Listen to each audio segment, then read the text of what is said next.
আপনারা দেখছেন ফিটিং এর কাজ চলছে। জি রফিক ভাই এখানে পেঁয়াজ কাটছে। আমাদেরকে দেখায় আজকের কাজগুলো যে কি কাজ করলো। সাথে থাকুন, পুরো ভিডিওটা না টেনে দেখতে থাকুন, আশা করি কাজে লাগবে। এই যে এখান থেকে শুরু করে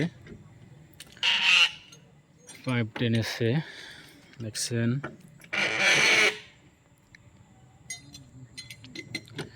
সাথে থাকুন, পুরো ভিডিওটা দেখুন। ওই যে দেখেন আজকে টাঙ্কি উঠাইছে 3 তলার উপরে, টাঙ্কি ফিটিং হবে আজকে।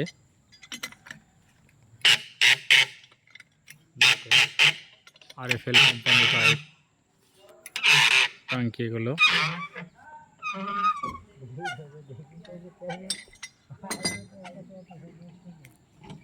দেখছেন টাঙ্কি থেকে 2 সাইডে পানি যাবে, বিল্ডিংয়ের 2 সাইডে পানি যাবে টাঙ্কি থেকে। তো বন্ধুরা সবাই ভালো থাকেন, আর আমার ভিডিওটি দেখে ভালো লাগলে অবশ্যই কমেন্টে জানাবেন, আর আমার আইডিটি আপনারা সাবস্ক্রাইব করে দেবেন। ধন্যবাদ।